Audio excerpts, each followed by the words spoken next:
Hi, everyone.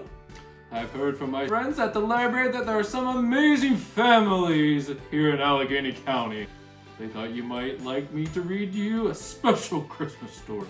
I know this year has been different, and that getting out to see me in person might be not safe for your family.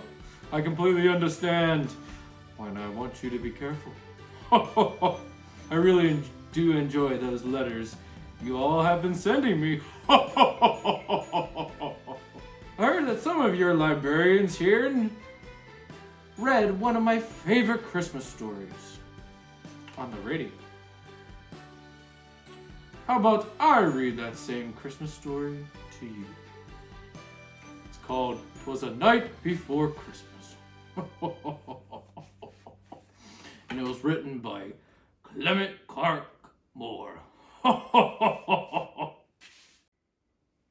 'Twas a night before Christmas, when all through the house not a creature was stirring, not even a mouse.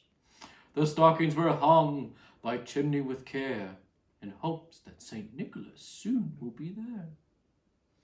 The children were nestled all snug in their beds, while visions of sugar plums danced in their heads. And Mama in her kerchief, and I in my cap, had just settled our brains for a long winter's nap. When out on the lawn there aroused such a clatter, I sprang from my bed to see what was the matter. Away to the window I flew in a flash, tore open the shutters and threw up the sash. The moon on the breast of the new fallen snow gave a luster of midday the objects below. When what to my wondering eyes did appear but a miniature sleigh and 8 tiny reindeer, with a little old driver so lively and quick, I knew in a moment it must be Saint Nick. More rapid than eagles, his coursers they came, and he whistled and shouted and called them by name. Now Dasher, now Dancer, now Prancer and Vixen, on Comet, on Cupid, on Donner and Blitzen. To the top of the porch, to the top of the wall, now dash away, dash away, dash away. As leaves that before the wild hurricane fly, when they meet with an obstacle, mount to the sky. So up to the housetop the coursers they flew, with the sleigh full of toys, and St. Nicholas too. And then, in a twinkling, I heard on the roof the prancing and pawing of each little hoof. As I drew in my head and was turning around, down the chimney St. Nicholas came with a bound. He was dressed in all fur from his head to his foot, and his clothes were tarnished with ashes and soot.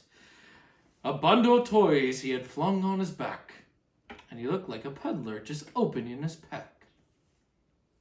His eyes, how they twinkled, his dimples, how merry.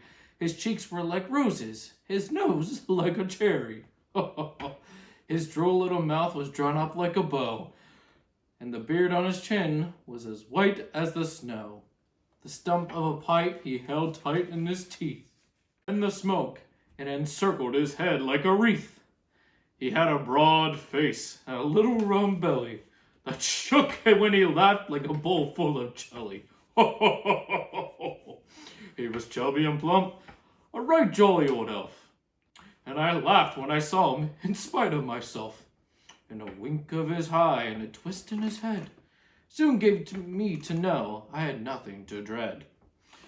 He spoke not a word, but went straight to his work, and filled all the stockings, then turned with a jerk, and laying his fingers aside of his nose, and giving a nod, up the chimney he rose. He sprang to his sleigh, and his team gave a whistle. Away they flew like the down of a thistle. And I heard him exclaim, ere he drove out of sight, Happy Christmas to all, and to all a good night. Thank you all for joining me tonight. I hope you enjoyed our time together. As much as I have. It's time for me to get back to the North Pole. have a lot of work to do before Christmas Eve.